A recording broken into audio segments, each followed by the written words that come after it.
పుట్టినరోజు జరుపుకోవడం అంటే ఎవరికైనా సంబరమే కదా. కానీ ఆ అదృష్టం ప్రతి ఏటా దక్కడం లేదని కొంతమంది చిన్నారులు బాధపడుతున్నారు. లీపు సంవత్సరంలో పుట్టడమే ఎందుకు కారణం? స్నేహితులంతా ఏడాదికొకసారి వేడుకలు చేసుకుంటుంటే తాము మాత్రం 4 ఏళ్ల వరకు ఎదురు చూడాలి. కాకుంటే అందరిలో తాము ప్రత్యేకం అన్న భావన వారికి కాస్త ఊరట కలిగిస్తోంది.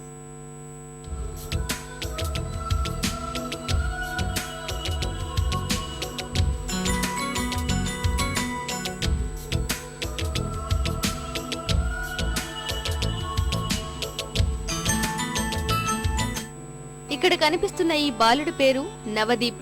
వయసు 4 ఏళ్లు. గత లీపు సంవత్సరంలో పుట్టిన ఈ బుడతడు ఇవాళ మొదటి పుట్టినరోజు జరుపుకుంటున్నాడు.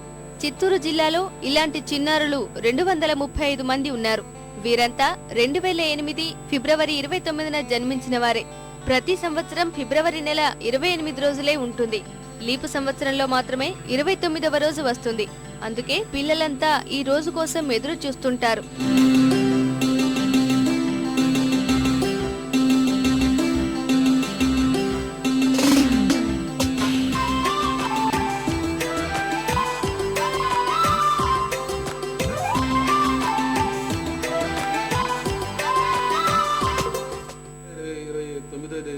నీ కొడుకు పుట్టినాడు, మరి 4 ఏళ్ళు ఒక తర్వాత బర్త్డే చేసుకోవాలి నేనంటే అట్లా ఎట్లా చేసేది, నాకు కొడుకు సంవత్సరం చేసుకోవాలని ఆనందం ఉంది. అయితే కూడా నేను చేసుకుంటాను 4 ఏళ్ళు ఒకసారి కూడా అని ఆనందంగా చేసుకుంటాను సార్. దేశ ప్రధాని కూడా లీపీర్లు పుట్టినారు మాజీ ప్రధాని గారు. కాబట్టి ఈ సంవత్సరం అనేది కొంతమందికి చాలా అదృష్ట సంవత్సరంగా భావించుకోవాలి. ప్రస్తుతానికి మనిషి సగటున 65 పుట్టినరోజులు జరుపుకుంటే లీపు సంవత్సరంలో పుట్టిన వారు మాత్రం 17తోనే సరిపెట్టుకోవాలి. పిల్లలకు ఏటా జన్మదిన వేడుక చేయాలన్న తల్లిదండ్రులకు ఈ తర్కం కాస్త నిరాశనే కలిగిస్తోంది. సందర్భం వచ్చినప్పుడల్లా బాధపడినా 4 ఏళ్లకోసారి వచ్చే పుట్టినరోజులు మాత్రం ఉన్న దాంట్లోనే ఘనంగా చేస్తామని తల్లిదండ్రులు చెబుతున్నారు.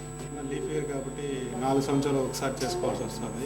ఎవరు ఇయర్ చేయలేదని బాధలు ఉన్నా 4 ఏళ్ళకి ఒకసారి అంతా కలిపి గ్రాండ్ గా చేసుకుందాం అనేసి ఇయర్ సెలబ్రేట్ చేస్తున్నాము. 4 ఏళ్లకోసారి వచ్చే ఫిబ్రవరి 29 లీపు చిన్నారులకు ఆనందంతో పాటు బాధను కలిగిస్తోంది.